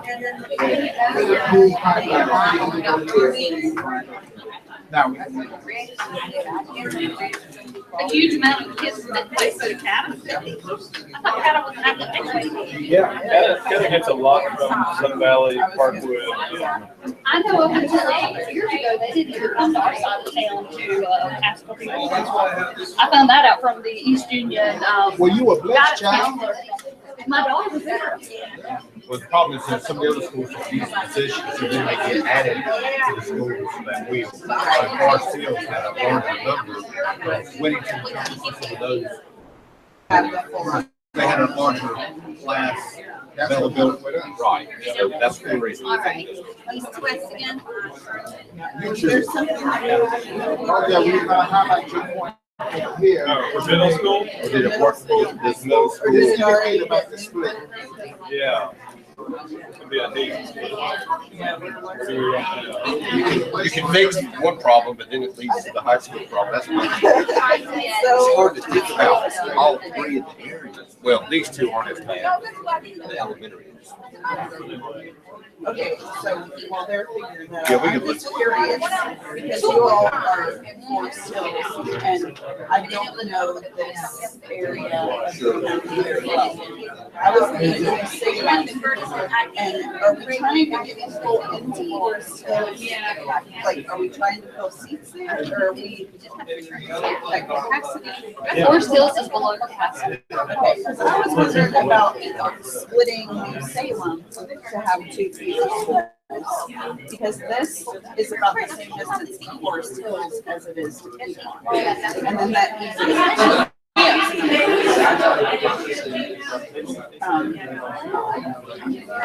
When I mapped it, because I actually put it into Google Maps from some road up here, I can't remember which one I chose.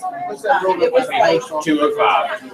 it was like 16 miles to here and 17 miles to there. Like, but again, I don't know, is I'm gonna it take- 16 you're gonna miles get a easy ton of and kickback. 17 miles hard? You're gonna get a ton of kickback. Yes.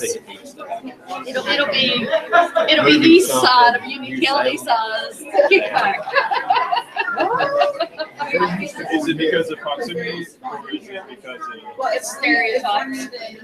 like No, Of Piedmont versus Forest Hills. Yeah, they over used to here. go in here. And that's what I said. And then they got this, they don't know nobody. I know. Like, remember the color purple? It's not my I don't know. idea, just so you all know. Well, Same place. I can tell you that I went to New Salem in the 5th grade. And in my 5th grade class, myself and 3 other girls went to Forest Hills, and we lived like right here on the border, and everybody else went to Piedmont. So I definitely kind of agree with you. I think that there needs to be a more even split, because this area really is not that far from Forest Hills. Right, and I But- thought especially like for But from East Union, it is kind of a distance in my opinion. Or no, it's from Forest Hills to East Union from here is not that bad, but Forest Hills, plus you're gonna have the bypass dropping off here. So that might potentially start causing traffic issues. And I hate that because it's one of those, we don't know. yeah, just looking at like Piedmont's at 100% capacity. And with this plan as it is right now, and then Piedmont is at 79. And Forest Hills is at 79. That's because of Lincoln Elementary. Yeah, I think so. That's right. Yeah.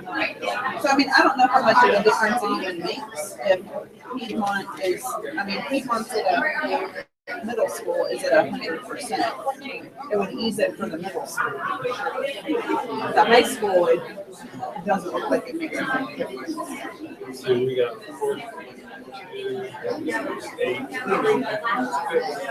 8. 10 kids going to school is over capacity. Right. But they also took out 20 Here and and some over there. Yeah, that was middle school or high school? high school's on. Okay, guys, it's 7:45. You guys about ready to report to the group?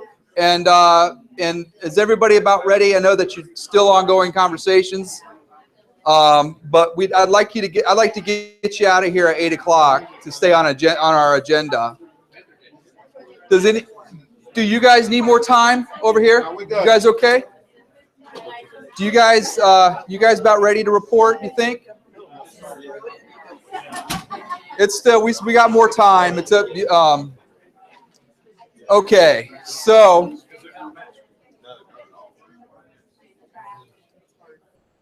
see.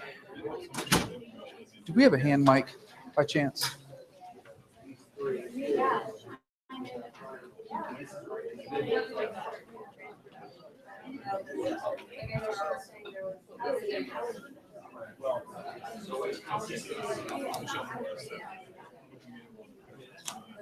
Okay. So you guys look like you're ready. Let's just hand them the mic right here, and we'll let this group go first, and then we'll move on to the next one. So what do you guys share some of your thoughts? Okay, so we were Piedmont, Porter Ridge, Sun Valley. So there was a section, it's over by Lawyers Road, like northern part of the county, not in a neighborhood school concept. So we were shifting those to a closer elementary. I think it's like one of those sections where they go to the sixth closest or something like that. And then, so we shifted those into a closer elementary and then a closer middle and high school. So we made adjustments there. There was a couple adjustments we made. Could we have a couple of committee members hold up the map, and you could so that we could all see geographically? Okay, so up here, this is the Lawyers Road area, and they were going to their sixth closest elementary, I believe. So we shifted them to right here. And then for the middle and high school, which they were also not going to their closest middle and high school, so we shifted them, let's see, that's here. So then, is that right? No, here, and then they'd be going here instead of over here. Okay. And then we just shifted these two neighborhoods into Piedmont, and we're going to have those also be part of the Porter Ridge Elementary so that it's a more even split at Porter Ridge going between Porter Ridge and Piedmont, like a more 50-50 as far as feeding into middle and high school. And then we were talking about how in Dr. McKibben's presentation, he basically was saying that, you know, we really have to look over here in the Marvin area because that's got drastically declining numbers for the future of the forecast. So what we're really thinking is that we have to be sure to go to the right and move the boundaries far enough so that in the 10-year forecast, we don't have Marvin at 56% or whatever it's showing right now, because that wouldn't be utilizing it properly. So we were thinking go this way and then maybe even make a boundary down here so that it made sense with like a geographical road boundary. Did I miss anything? Oh, we just made the same. Oh, sorry. Okay. Same coordinating changes though. Yeah, just the same for the middle and high school. We moved those same areas to Piedmont, and then we moved the areas up here along Lawyers Road to Porter Ridge instead of Piedmont, which was farther away. Okay, so the middle and high are still 100% feeders. Oh, yeah, essentially. definitely. Okay. We did have a question for Shiloh Elementary. It's the one year-round school in the Sun Valley cluster. So if we're moving people into Shiloh and they were from, say, a traditional schedule, is Shiloh going to stay year-round or? That's a good question. A concern. That was something that was posed at the last committee meeting. I will talk with the school district and see if we can ask them about that, because I know that question's been posed a couple times, and it does pose a challenge with the two different types of schools. So I'll follow up on that. Okay, sure. Yeah, we can go over here.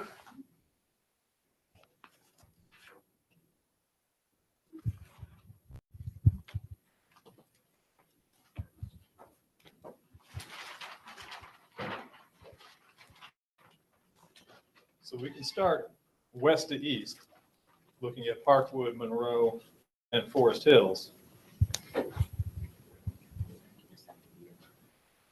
We started looking at the lines up here where the capacity of the elementaries and middles don't really align in the Cupperson district, and there is crowding in the Parkwood district. We're looking at potentially splitting some feeders along some lines above Waxhaw and along the Newtown area. I think it was similar to lines I saw drawn over there. It makes sense from the Parkwood side of it to alleviate some of the crowding in the Parkwood area. And there are certain assignment areas that are within walking distance of Cuthbertson schools. If you go down and look at the Prospect district proximity, which are sort of even swaps in movements of planning blocks, and moving into Monroe. Jim, would you like to talk about Monroe? Yeah. Well, Monroe was difficult. We don't have a clear assignment area for Benton Heights, and we were looking for a clarification on the assignment area for that school. But apart from that, did we move anything in the middle? And then I don't think we were able to. Landlocked. Yeah. And in Forest Hills, you want to speak to some things that we. I'll hold this. And in the Forest Hills area, the largest thing we could find is there's a lot of travel distance. Let's see, where am I at? Okay, there's a lot of travel distance, or so we made it where there's about the same travel distance from some of the New Salem areas to Forest Hills versus where they're going to Piedmont right now. Now with that, to not affect the Wingate side, because we know Wingate Elementary School has a problem. That's why we were looking at more of the New Salem on the top side to move those down to the Forest Hills district, because the proximity driving distance is about the same from both areas. So from New Salem to Marshville per se. That's correct. There's a road 205. That's I think one was 15 to 16 miles, and it may be 1 mile further. At the same time, those roads are, I could probably go from here to here much faster than I can, 1 mile on this side. Okay. Okay. Oh, that's right. Yeah, and then I'm sorry. Yeah, then down here on the let me go on the elementary school where the union was, thinking about moving some right here, going to from the Rock Rest, moving. I think there's roughly 50 into the Union Elementary District right here, and then taking roughly the same amount from Wingate and putting those in the Rock Rest. Okay. That would also alleviate some of the Excellent. problems from Wingate. Okay. We know Wingate right now just space and capacity. Okay, great. That's great. And then just to make sure I'm correct, these two areas at Western Union and Prospect, you're saying just they're really send this area into Prospect and this area into Western Union, right? Because it's essentially the same numbers. Yeah, it's a school that's really a stable population, and it's about at capacity, but it looks like an even swap of students. Moving this JARS area, which is a long commute to Prospect, longer than either other two elementaries. In this case, it could go to Western Union or Waxhaw, and the area up here above Prospect. Okay. Again, for proximity reasons. Okay. Great. Some of the shorter commutes that we're looking at in neighborhoods. Okay. Great. Anything else you guys want to share? We've looked at the middle school.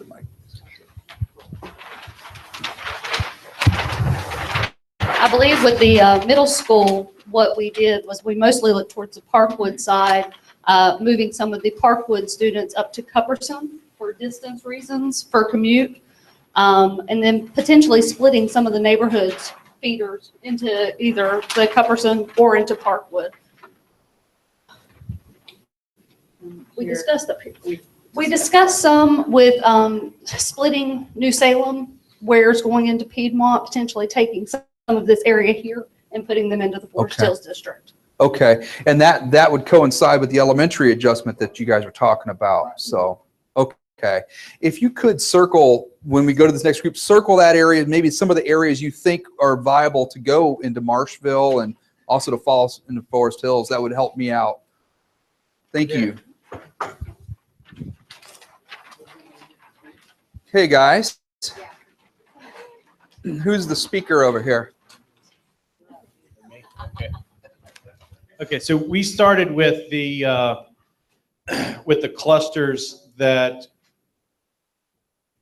from a elementary perspective, that had been moved around, those that are along the 16 and Ray Road corridors, and then down into Waxhaw, because obviously we've got traffic patterns, we've got transportation concerns or issues through that area. And so we know it's obviously a big concern. We tried as much as we could to keep schools consistent so that there wasn't another push and pull from one area to the other, and then looking at the traffic patterns of which way people would be going to their schools and then back to work and so forth. And so the biggest thing that we really tried to do was look at the different school systems, because Marvin, Rayview, and Sandy Ridge obviously have some capacity, looking at how we pull some of the other areas to kind of alleviate some of the issues maybe with Newtown and down into Kensington and so forth, and trying to alleviate where some of those pressure points are going to be without pulling a lot of different neighborhoods back and forth. And so a couple of areas along Ray Road we identified maybe pulling into, as well as the future expansion of Ray over to 84, looking at some of the pieces there on the edge of Weddington and Antioch to pull them further in, and that would offset some of the pressure there, and then maybe being able to keep some of the schools that are in along 16 and trying to use that as kind of a hard corridor in keeping those students into the Weddington area, and then down into further closer to Waxhaw, down into some of those kids that are getting pushed way down to Waxhaw, much further from Newtown and Sandy Ridge and Kensington than they are now. And so trying to figure out how to pull some of those students into Newtown and to Marvin by pulling some of the northern boundaries in a little bit more. And so, I mean, those seem to make sense from a geographic perspective. And obviously, there's a lot more work that needs to go into it. But it would seem to kind of keep them in really close proximity to where they're at. It would help at the middle and high school levels as well. And then it would also alleviate the need to pull students out of the district down from Waxhaw and push them further to Prospect into Western Union. Would be able to keep those students where they're at as well. And so we felt like, at least for this part of the county, it made a lot of sense. And looking at maybe breaking up some of the planning blocks into smaller groups, and so that we can more easily analyze where they may go in the future. Okay.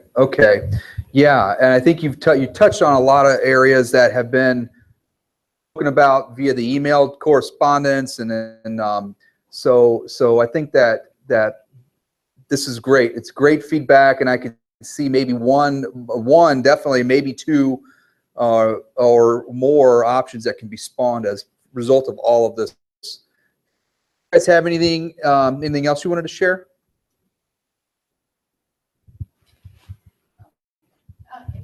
It was just in the middle schools yeah, thanks. I'm like on my rider.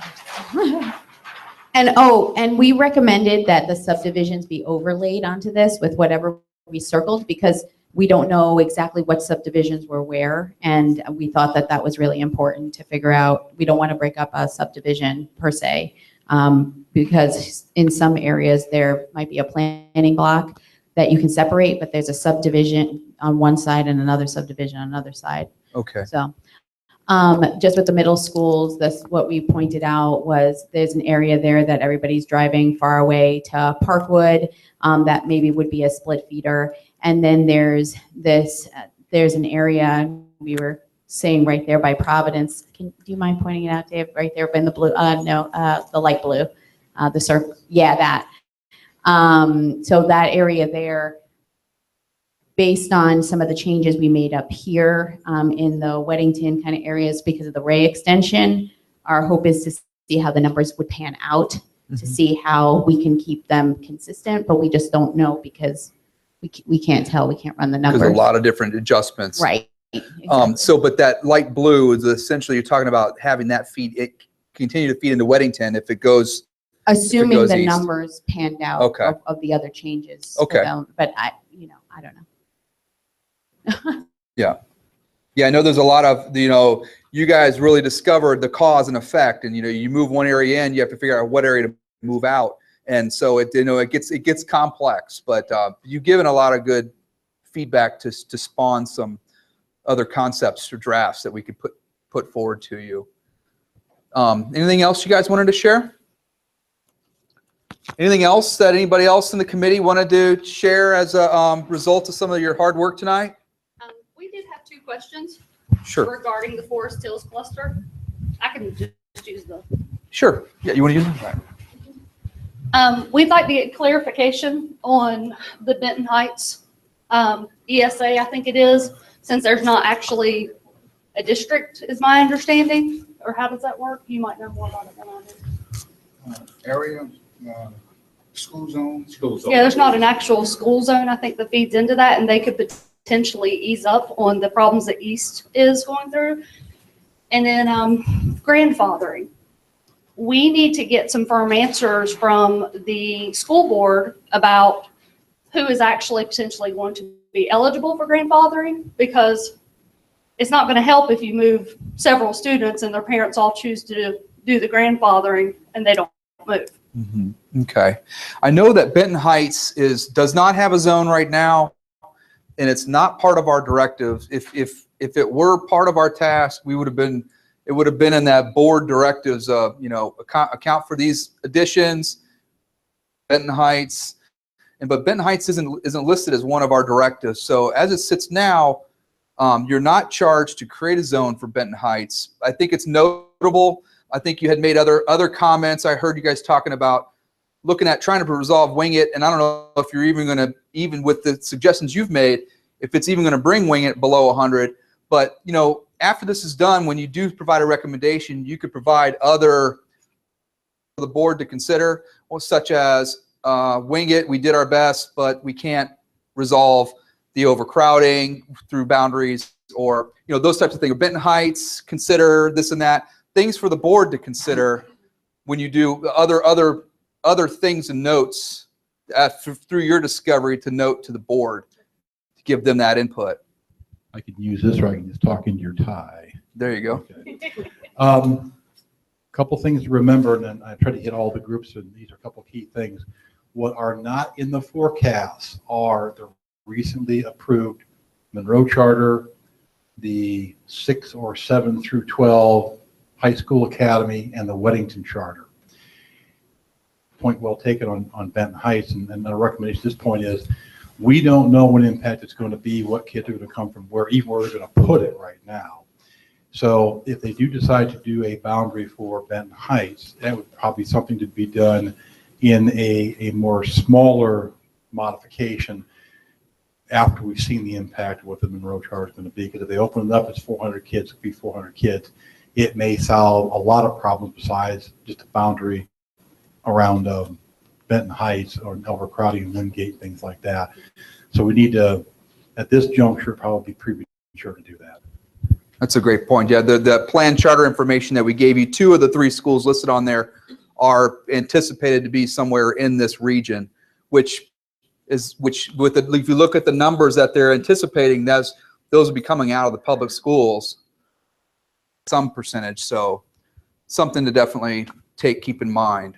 But all those charter schools have to be application applied by September, correct? No, they're already been applied and approved. The next September is the next round. So there could be an additional 4th or 5th even, or even 6th new charter school application going in September, and then go through the approval process and be approved sometime in 2018.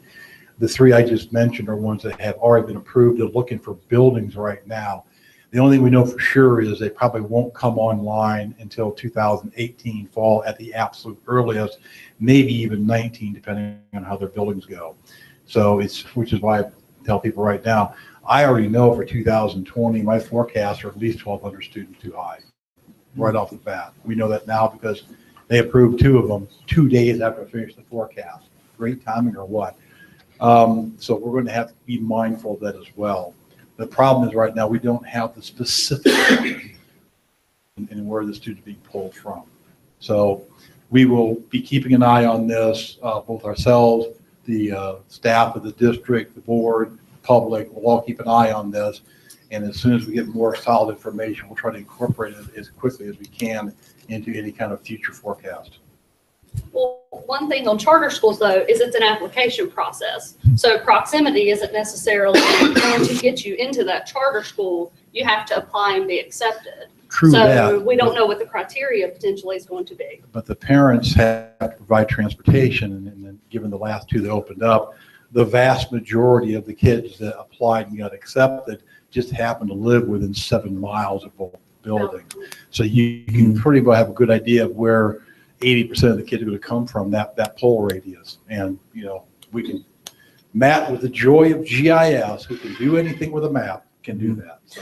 Yeah, we typically see when you look at charter enrollment, there's more density around closer to the school. And as you get further away, it starts to dissipate.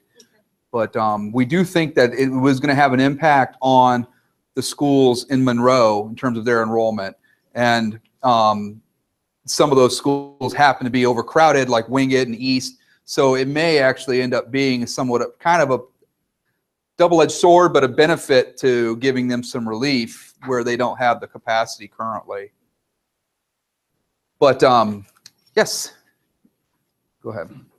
Kind of a slightly different question. I on the data that you guys provided earlier today around the core capacities, I noticed a few of the schools, the core capacity was limited because of the cafeteria lines in there. So I don't know if it's something that could be answered now, but maybe down the road, or some input from our board. Is there an opportunity to look at some of those schools? Because some of those are the schools with capacity issues down the road. The building themselves seem to be enough to house several hundred more students in a few cases. Is there an opportunity to expand the core capacity there instead of looking at redistricting and moving some of these kids unnecessarily? I mean, obviously there's, you know, finance that goes along with that, but you know, are there other things that could be taken into consideration as well for some of those schools? Sure. And I know that our focus is classroom capacity. There are some, if you look at the core capacity can really take on, can sway based on how many lunch periods you have and different things like that. So it's more fluid and flexible. But I know that that we are, when I walk through the buildings and doing the capacity studies, I was looking at asking them about their cafeterias and what time lunch start and end. And I didn't see any type of flags or any concern that there's a huge imbalance in classroom versus core. Some of the numbers may show differently, but it's also, you have to keep in mind how the numbers are calculated and how many lunch periods and so on are factored in. I know that the district is also aware and mindful of this because they've been studying the core capacities, and so they're on top of it as well. So I think that the district is looking at core as it relates to classroom capacity. But from our perspective as a committee, I think that we focus on the classroom like we have. If you see something that kind of perks your ear when you look at that, circle it and bring note to it. But I know the district is studying it as well with the new capacity data that we've developed in the cores. They're studying where there may be some differences. But as it sits right now, we don't have, or the district doesn't have, because I talked about it this morning, they don't have any concern about the core versus the classroom capacity. And they're continuing to look at it and talk with the school administrators to get their feels for it as well. If some other information pops up about the core, if they identify something where there is a gap where we can't capacity, I will certainly share that with you guys. So I'm really proud of you guys. I think it was a really productive meeting tonight. I'm going to take all these maps back with me and try to generate maybe 1 or 2 more sign-in sheet. Well, people, I can't help. Okay, so make sure you've signed in. But you guys did a great job tonight. Anybody have any other comments before we adjourn? Yes, ma'am. One thing you might think about when we're broke into these groups is allowing us to have a laptop to do interactive maps on for each table so that Okay. we're not all trying to get up there to it. I don't know Yes. if that's something you can work out with the Yes. building, but if we each could have that so that that way we're also able to give you numbers of what we're switching in neighborhoods and subdivisions and those Absolutely. answers, so. I already have that noted on my notepad, and I will definitely do my best to get laptops. We have a laptop cart sitting right behind me, so it certainly can be done, and we will provide you guys laptops so that you can do that. I think it's a great suggestion. Anything else, guys? Well, thanks again. Our next meeting is quite a ways away in terms of, and all things considered, August the 30th. So I will be sharing, as soon as I get some materials with you, I'll share them with you. And prior to the meetings, I'll do my best to give you a head start. Your time. You can leave everything on the table. We'll clean up. I'll pick it up. But good meeting, and we'll see you guys in a couple of weeks. Thank you, sir. Thank you.